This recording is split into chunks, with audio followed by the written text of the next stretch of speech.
목회자로 살아가면서 성도들의 삶을 이렇게 가까이에서 들여다볼 기회가 참 많습니다. 고난이 참 많은 것 같아요. 다 평안해 보이고 웃는 얼굴로 살아가도 인생의 많은 고난을 통과하며 우리는 살아갑니다. 자녀가 집을 나가서 수년째 돌아오지 않아 속을 태우는 부모를 만나기도 하였고, 배우자가 외도를 하여서 이혼하는 가정도 여러 번 보았습니다. 승승장구하던 비즈니스가 하루아침에 폭망하여서 가정이 급격하게 변화되는 것도 보았고, 자녀가 교통사고로 하반신 마비가 되어 굉장히 고통스러운 삶을 살아야 했던 모습도 보았습니다. 총기 사고로 연루되어 고통 속에 있는 부모들도 몇 가정을 보았고요. 인생에는 참 어려움이 많다라는 생각을 하게 되었습니다. 위기를 만나 살아가는 성도들을 보면서 제 마음에 참 안타까운 것이 한 가지 있는데, 마음 아픈 것이 한 가지가 있는데, 고난이 우리를 찾아오면 많은 성도들이 이 고난은 나 때문이다라고 생각하는 경우가 많은 겁니다. 자신 때문에 이런 일이 일어났다 생각하며 깊은 슬픔에 빠지는 분들을 몇 분 보았습니다. 어떤 성도는 이런 이야기를 한 적이 있어요. 주일을 지금까지 태어나서 한 번도 빠진 적이 없는데 한 번 빠졌던 그날 우리 가정에 어려운 일이 생겼습니다 하며 힘들어하는 모습을 이야기하는 것도 보았습니다. 어떤 학생은 자신의 시력이 갑자기 심하게 나빠져서 높은 도수의 안경을 쓰게 됐는데 이렇게 이야기를 하는 거예요. 자기가 보면은 안 되는 외설 잡지를 최근에 몇 번 보았는데 아무래도 하나님이 내 눈을 이렇게 망가뜨리신 것 같습니다. 여러분, 정말 하나님은 매번 우리에게 매서운 눈을 가지고, 독수리의 눈을 가지고 우리의 잘못을 체크리스트를 만드시면서 점검하는 분이실까요? 성도들의 불행의 성도들이 불행의 원인을 자신의 책임으로 돌리는 이유에는 성경에도 그런 내용이 있기 때문인 것을 우리는 또 알기는 합니다. 이런 내용들이 있죠. 착한 사람들은 복을 받고 악한 사람은 벌을 받는다는 내용이 성경에 있습니다. 의인에게는 복이 있다 하라. 그들은 그들의 행위의 열매를 먹을 것이며 악인에게는 화가 있다 하라. 그 손의 행위가 그에게 당하리로다. 유다의 맏아들 엘은 여호와 보시기에 악함으로 여호와께서 그를 죽이신지라. 이런 말씀들을 묵상하면 내게 일어나는 모든 불행들은 내가 만든 일이 아닌가라는 생각을 하게 될 때가 있는 겁니다. 하지만 여러분, 하나님은 그런 하나님은 아니십니다. 마치 밴딩 머신에 우리가 코인을 넣으면 그냥 음료수가 나오는 것처럼 우리가 선을 계속 누적하면 하나님이 우리에게 계속 복을 부어주시고, 우리가 악을 누적하면 더 심한 형벌을 내리는 분이 우리 하나님은 아니십니다. 만약에 하나님이 악인에게도 하나님의 자비를 베풀어 주시지 못한다면 어떻게 그런 하나님을 가리켜 전능하신 하나님이라고 말할 수가 있겠습니까?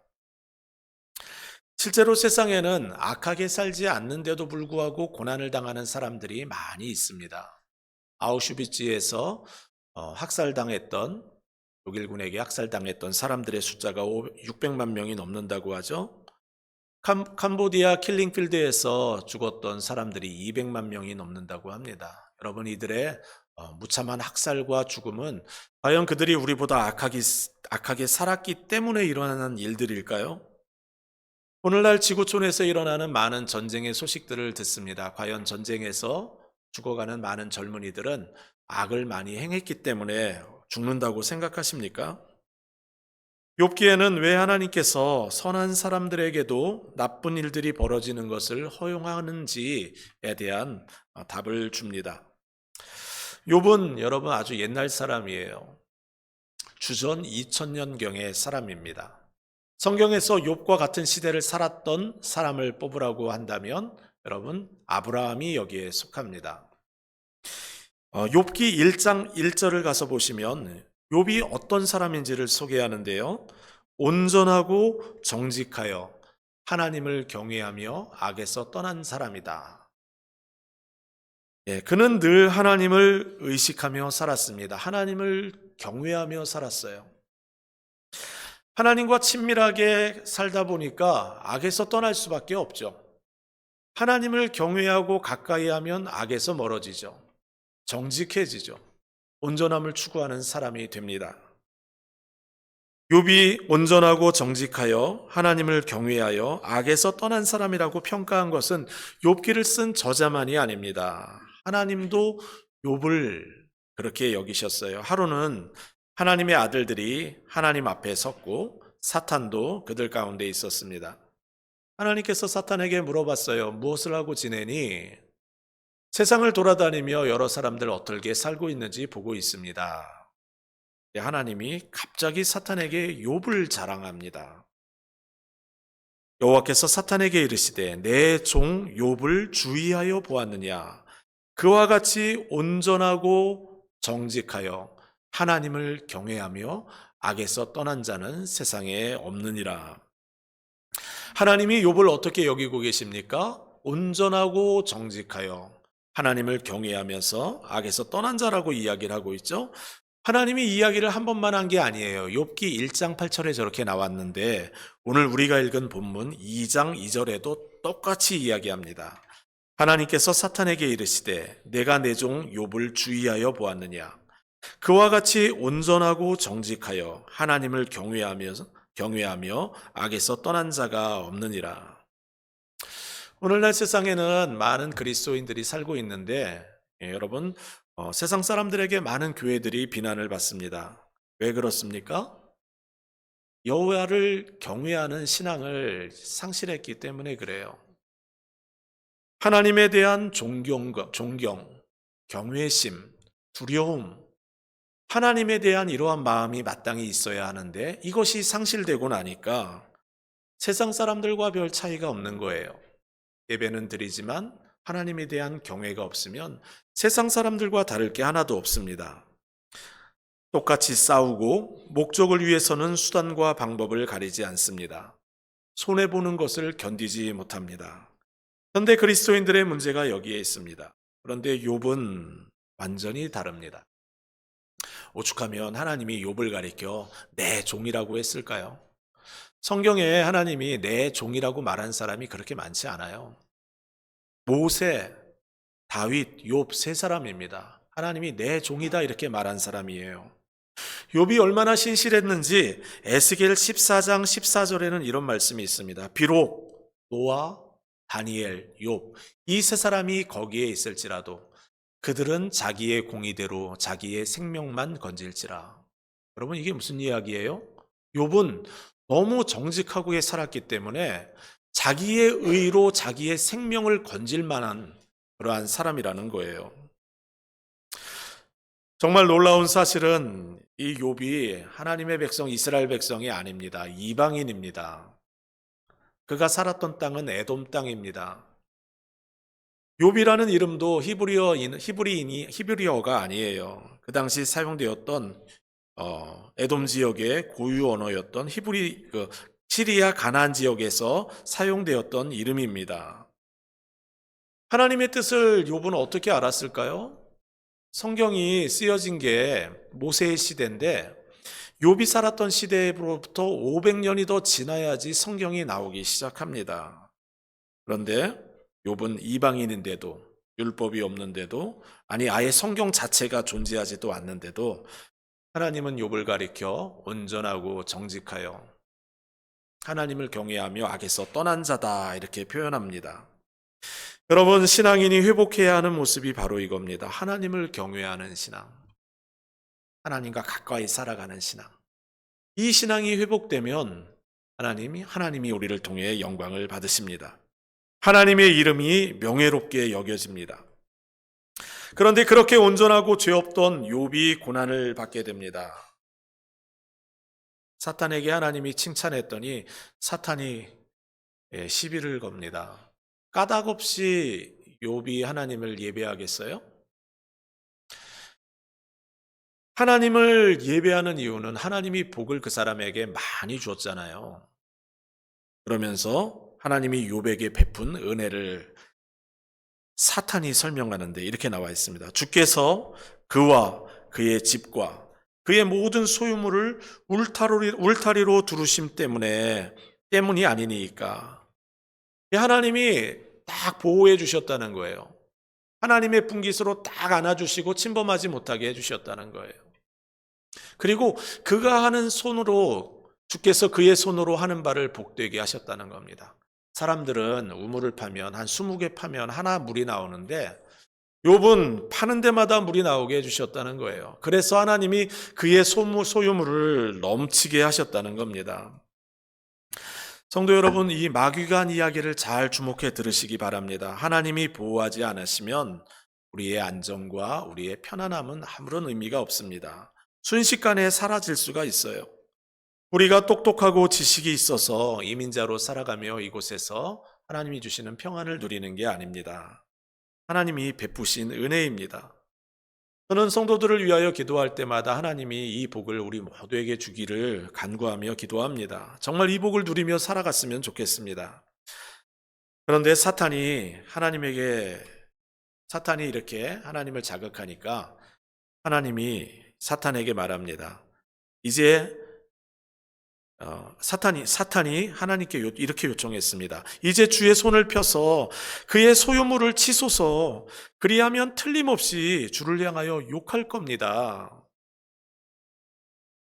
하나님이 사탄에게 대답합니다. 내가 그의 소유물을 다 너에게 맡긴다. 하지만 한 가지, 몸에는 손대지 마라. 하나님은 욥을 다 알고 있어요. 그가 돈을 많이 하나님이 줬기 때문에 하나님을 찬양하지 않는다는 거 하나님은 알고 계세요. 하지만 하나님은 사탄에게, 그리고 이 세상에게 하나님을 경외하며 살아가는 사람, 그 욥의 모습을 보여주고 싶으셨던 것 같아요. 그래서 사탄에게 내가 욥이 받아 누리던 복을 다 빼앗아 가도 좋다 허락을 하셨습니다. 욥은 까닭 없이 이유 없이 고난을 받기 시작합니다. 여러분, 우리가 이 세상 살아가면서 고난받을 때 까닭을 알고 이유를 아는 사람이 있나요? 고난이 왜 왔는지 몰라요? 지나고 난 다음에도 왜 왔는지 모르고 지나가는 일들이 태반입니다. 고난의 성격이에요. 욥도 이유를 모른 채 고난을 받습니다. 하루는 욥의 자녀들이 다 한 집에 모여서 잔치를 벌이고 있었어요. 맛있는 음식 먹고 좋아하는 시간을 갖고 있었습니다. 아들 7명과 딸 3명이에요. 한참 잔치가 무르익어가고 있고요. 욥은 자신의 집에 있었습니다. 한 종이 헐레벌떡 달려와서 소는 밭을 갈고 있고 나귀는 곁에서 풀을 먹고 있는데 스바 사람들이 갑자기 침략해서 이 소 500마리와 나귀 500마리를 강탈해 갖고 이 동물들을 돌보던 사람들은 다 죽였다는 거예요. 자기만 살아남아서 돌아왔답니다. 고통스러운 소식이 다 끝나기도 전에 또 다른 종이 와서 보고합니다. 하늘에서 불이 떨어져서 양이 7,000마리가 죽었습니다. 양을 돌보던 목동들도 다 죽었고 저만 살아서 돌아왔습니다. 소식이 끝나기도 전에 또 한 종이 와서 소식을 전하는데요. 낙타 3,000마리가 갈대아 사람들이 갑자기 침범해서 다 죽였습니다. 다 가지고 갔습니다. 그리고 자기만 살아서 돌아오게 되었습니다. 보고가 끝나기도 전에 또 한 종이 돌아와서 보고를 합니다. 7명의 아들과 3명의 딸이 잔치를 벌이고 있었는데 큰 강풍이 불어서 집이 뒤흔들리기 시작하더니 기둥이 무너지고 다 무너져 자녀들이 다 죽게 되었습니다. 자신만 가까이 살아서 보고드립니다. 욥이 당한 고난의 소식을 들을 때 욥의 마음은 참 심란했어요. 힘들었어요. 특별히 외부의 침입, 스밧 사람과 갈대아 사람의 침입은 고통스럽긴 하지만 그럴 수도 있겠지 생각했는지도 모르겠어요. 하지만 하늘에서 불이 내려오고 바람이 불어 강풍이 불어 재앙이 임했다는 것은 마음이 괴로웠어요. 보통 우리는 그러한 사고를 가리켜 액트 오브 갓이라고 우리가 얘기하잖아요. 교통사고 나거나 할 때 이런 거는 자연재해나 이런 거는 우리가 할 수 있는 게 아니라 하나님의 재앙이다라고 이야기를 하죠. 당시의 사람들도 그랬습니다. 이것은 하나님이 내린 벌이다. 욥은 참 힘든 고난을 만났어요. 사실 사람이 만나는 고난들은 가만히 보면 꼬리에 꼬리를 물고 따라옵니다. 엎친 데 덮친 격으로 우리를 찾아옵니다. 아예 이러다가 나를 끝내버리려는 것 아닌가 생각이 들 정도로 우리를 추격해 옵니다. 그리고 그럴 때면 우리는 조심스럽게 하나님이 나에게 화난 것 아닌가라는 생각을 해보게 됩니다. 그런데 여러분, 오늘 본문 말씀에 온전하고 정직하여 하나님을 경외하여 악에서 떠난 자 욥에게 임한 고난이 맺다라는 사실을 우리는 가만히 생각해 볼 필요가 있습니다. 분명한 사실은 하나님은 지금 욥에게 화나 있지 않습니다. 욥이 고난을 당하는 이유는 그가 죄를 지었기 때문이 아닙니다. 특별히 욥은 하나님이 내 종이라고까지 이야기하고 있지 않습니까? 그러니 여러분, 우리는 우리가 만나는 고난에 대해서 함부로 평가하는 것을 보류해야 합니다. 내가 왜 고난당하는가? 이것이 무조건 죄 때문이다. 이렇게 생각하지 않으셔야 합니다. 특별히 남의 이야기를 함부로 해서는 안 돼요. 의로운 욥도 고난을 받았다면 세상에 그 어떤 사람이라고 해도 이유 없는 고난을 당할 일들이 얼마든지 있지 않겠어요? 성경은 고통과 고난은 아담과 하와가 범죄하여 세상에 사망의 권세가 들어오고 죽음의 권세가 들어와서 그 마귀가 우는 사자처럼 우리를 공격하기 때문에 죄와 사망의 결과로 고통과 고난이 들어왔다고 합니다. 고통스러운 상황 속에서 욥은 일어나 겉옷을 찢고 머리털을 밀고 땅에 엎드려 하나님을 예배합니다. 놀라운 장면이에요. 1장 20절 말씀에 이렇게 쓰여 있습니다. 욥이 일어나 겉옷을 찢고 머리털을 밀고 땅에 엎드려 예배하며 이르되. 여러분, 고난이 그렇게 심한데 욥은 하나님 앞에 나와 예배하고 있어요. 그리고 신앙의 고백을 합니다. 내가 모태에서 알몸으로 나왔사온즉 또한 알몸으로 그리로 돌아가올지라. 주신 이시도 여호와시요 거두신 이도 여호와시니 여호와의 이름이 찬송을 받으실지이다 하고, 이 모든 일에 욥이 범죄하지 아니하고 하나님을 향하여 원망하지 아니하니라. 하나님의 사랑을 받은 성도는 모든 순간에 하나님을 예배합니다. 기쁠 때도 예배하지만 고통스러울 때도 하나님을 신뢰하며 하나님을 바라보며 예배합니다.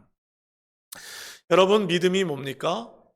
믿음은 세상 만사를 자기 중심으로 생각하는 것이 아닙니다. 믿음은 세상의 모든 것이 하나님의 손에 달려 있음을 믿는 게 믿음이에요. 욥이 고백하지 않습니까? 주신 이도 여호와시요 취하신 이도 여호와시니 여호와의 이름이 찬송을 받으실지어다. 주셔서 누리게 하셨던 것들 감사합니다. 하나님, 지금은 다 가져가셨지만 그래도 감사합니다. 욥은 하나님의 주권을 믿기 때문에 원망이나 불편한 감정을 쏟아내지 않습니다. 하나님을 경외하는 믿음의 중심에는 하나님의 주권을 인정하는 믿음이 들어 있습니다. 내 마음대로 내 뜻대로 되지 않아도 하나님의 주권을 믿기 때문에 하나님 안에서 쉼을 누립니다. 욥이 믿음의 테스트를 잘 통과했어요. 이렇게 끝나면 얼마나 좋겠습니까? 그런데 하늘에서 어전회의가 또 한 번 열렸어요. 사탄이 또 하나님 앞에 있네요. 무엇하고 지냈냐 물어보니까 또 욥을 이야기합니다. 하나님이 욥 자랑을 하는 거예요. 네, 그렇게 힘든 일을 만나도 까닭없이 그를 쳤어도 욥이 온전한 믿음으로 서 있지 않냐라고 이야기하니까 사탄이 이 정도 되면 고개를 숙일 만한데 애듭니다. 또 이야기하는 거예요. 욥에게 육체적 고통을 주면 반드시 하나님을 욕할 겁니다. 완고하게 고집을 꺾지 않는 사탄에게 하나님이 이야기하시는데요. 한 가지 단서를 붙이십니다. 내가 그를 내 손에 맡긴다. 하지만 그의 생명은 해하지 말아라. 하나님과 마귀의 대화를 여러분 잘 기억하시길 바라요. 여러분, 하나님의 허락 없이는 아무리 무시무시한 사탄이라고 해도 아무것도 제멋대로 하지 못합니다.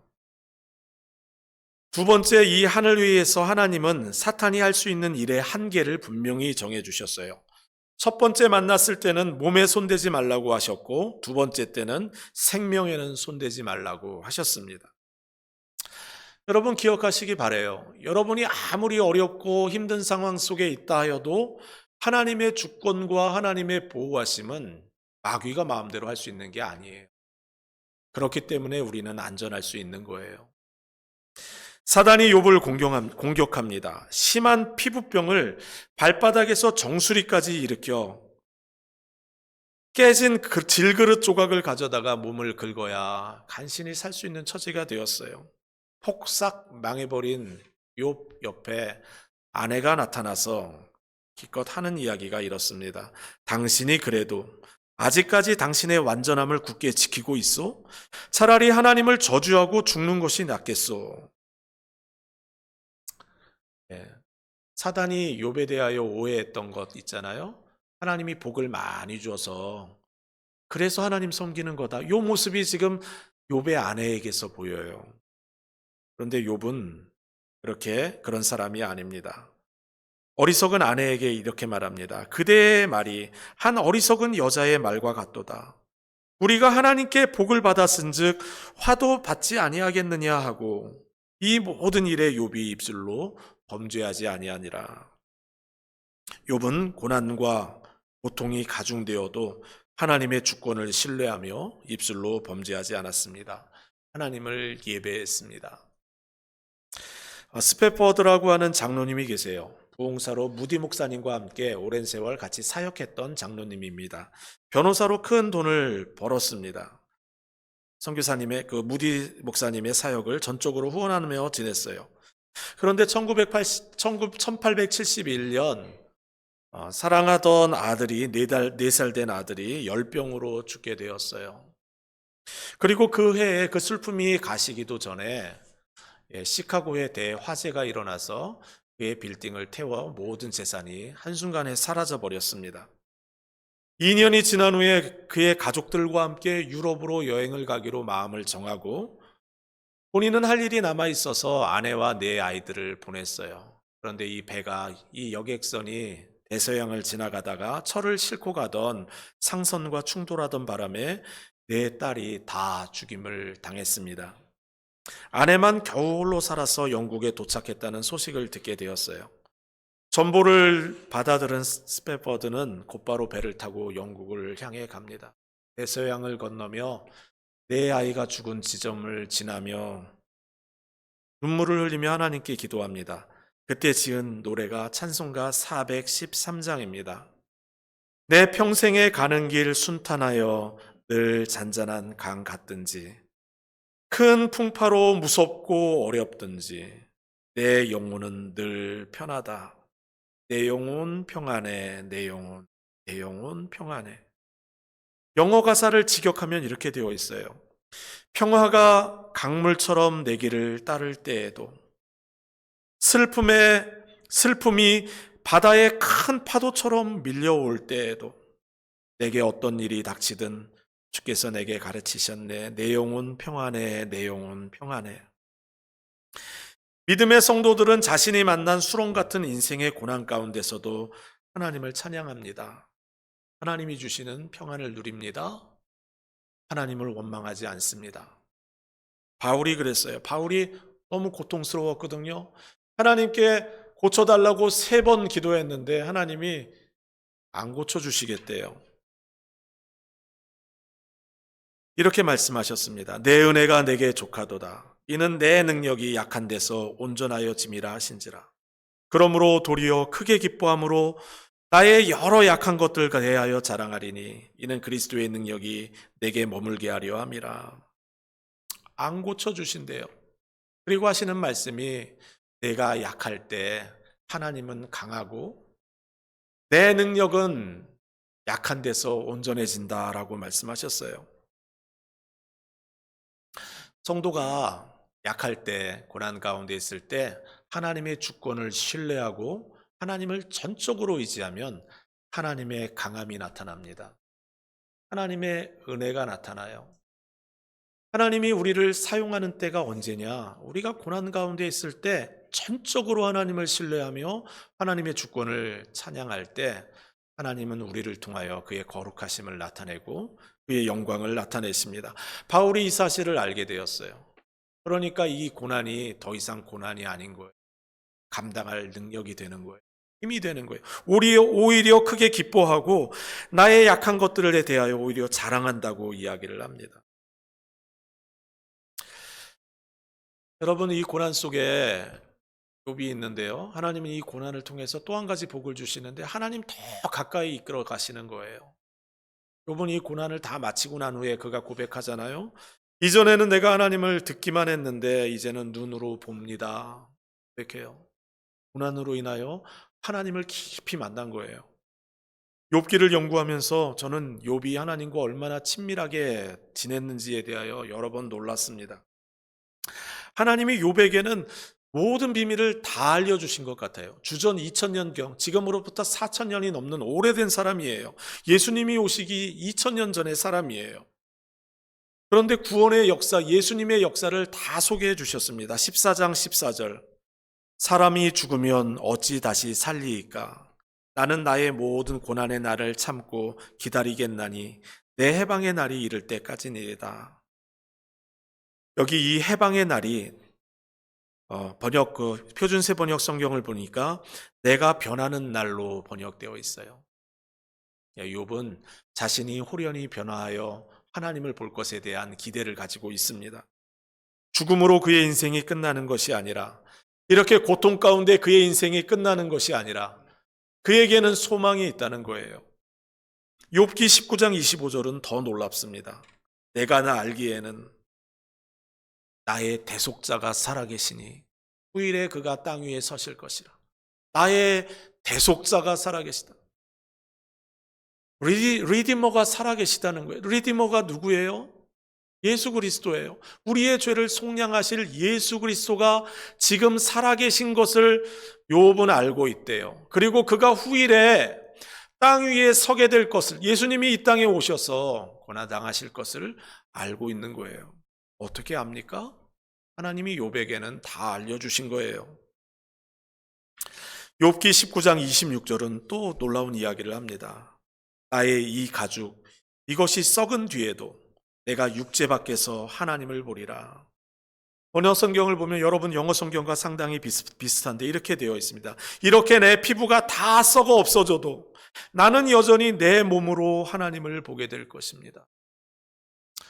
우리가 나중에 부활할 때 부활하신 주님을 만나게 되는 날 몸으로 부활하잖아요. 지금 욥은 몸의 부활을 지금 이야기하고 있어요. 자신이 이렇게 비참하게 기와장으로 자신의 몸을 긁다가 끝나지 않는다. 몸의 부활을 지금 이야기를 하고 있어요. 어떻게 욥이 이런 놀라운 것들을 알고 있을까요? 하나님이 다 욥에게 알려주신 거예요. 뿐만 아니라 욥의 모습에서 우리가 놀라는 것은 욥의 모습을 가만히 보면 예수님의 모습이 보입니다. 의로운 분 우리 예수님이 떠오릅니다. 하나님의 경외함을 몸소 몸으로 보여주신 예수님의 모습이 보입니다. 사단에게 시험당하고 배신당하고 십자가에 죽으셨는데도 원망하지 않고 억울해하지 않으시며 아무 말 하지 않고 고난당하신 예수님의 모습이 보입니다. 예수님도 정말 원망하지 않으며 자신 앞에 있는 십자가를 기쁨으로 견디셨습니다. 히브리서 기자는 이렇게 이야기했어요. 믿음의 주요 또 온전케 하시는 예수를 바라보자. 그는 그 앞에 있는 기쁨을 위하여 십자가를 참으사 부끄러움을 개의치 아니하셨다. 그리고 하나님 보좌 우편에 앉으셨느니라. 네, 십자가를 참으시고 부끄러움을 개의치 아니하시고. 저는 이 말씀 중에 특별히 마음에 와닿는 구절이 그 앞에 있는 기쁨을 위하여. 여러분, 이 기쁨이 무슨 기쁨입니까? 예수 그리스도의 죽음과 부활을 통하여 죄인들이 의롭다 인정함을 받고 하나님의 자녀가 되어 하나님 나라에 임하게 될 그 놀라운 영광스러운 일들을 바라보시며 그 기쁨을 위하여 십자가를 참으신 거예요. 욥기의 마지막에 가면 여러분 하나님이 욥에게 주신 축복의 내용이 나옵니다. 잃어버린 가축들을 다 2배나 주십니다. 성경에 나온 가장 큰 부자가 욥이었던 것 같아요. 그런데 자녀들은 아들 7명, 딸 3명, 똑같이 10명을 주었습니다. 많은 사람들이 왜 자녀는 10명을 주었지 의아해합니다. 대답은 간단하고 단순합니다. 이미 죽은 10명의 아이들도 하나님 안에서 살고 있기 때문입니다. 그들은 완전히 사라진 존재들이 아닙니다. 그들은 하나님 품 안에서 살았기 때문에 욥이 언젠가 다시 만날 자녀들입니다. 그러니 하나님은 욥에게 자녀를 2배로 주신 거예요. 욥기는 이처럼 구원자 예수님의 이야기와 부활의 소망으로 넘쳐나는 이야기입니다. 우리도 주와 함께 죽으면 주와 함께 천국에서 영원히 살 것을 우리는 그것을 믿으며 살아갈 수가 있습니다. 이 소망을 가지고 힘겨운 삶의 여정을 걸어가는 우리 모두도 주님이 보여주신 본을 따라 욥의 모범을 따라 모든 상황 속에서 하나님을 예배하며 하나님을 찬양하며 사시는 저와 여러분 다 되시기를 주의 이름으로 축원합니다. 우리 함께 찬양하겠습니다.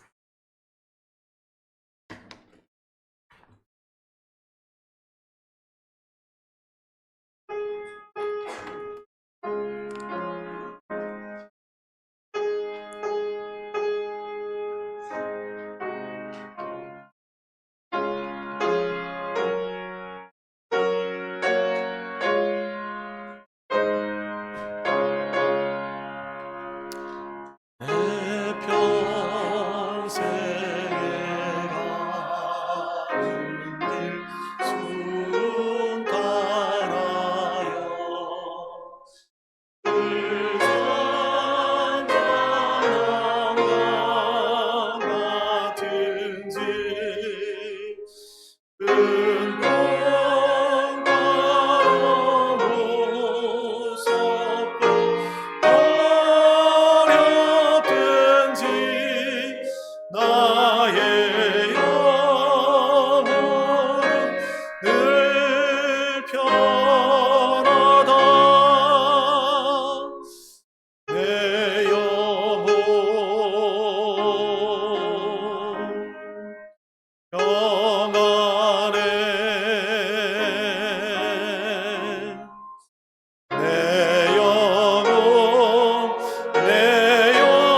그 나팔이 울릴 때에 주 오셔서 세상 심판에도 나의 영혼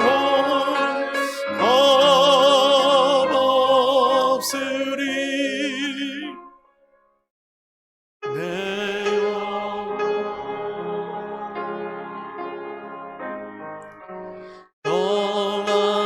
안에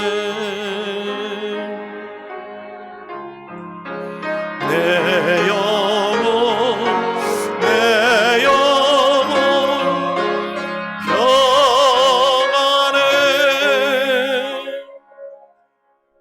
함께 기도하겠습니다. 하나님의 자녀들은 인생의 모든 계절에 하나님을 예배합니다. 눈보라치는 추운 겨울에도 주님을 바라보며 찬양합니다. 고난 중에 드려지는 찬양과 예배를 통해 성도는 하나님을 더욱 깊이 만나게 됩니다.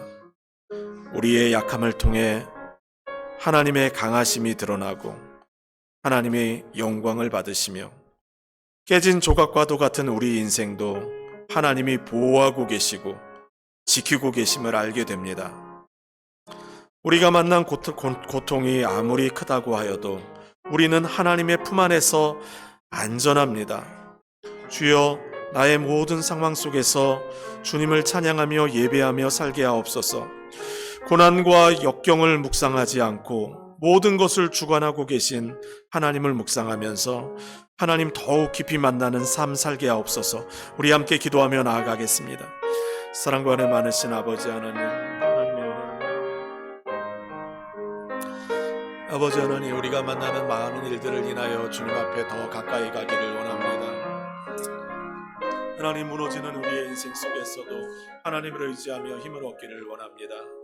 아버지 하나님, 하나님이 우리의 구원자가 되시고 하나님, 그 고난 인하여 주님과 더 친밀하게 교제하며 하나님을 예배하며 하나님을 경배하는 하나님의 역사가 아버지 하나님 우리 마음속에 일어나기를 원합니다.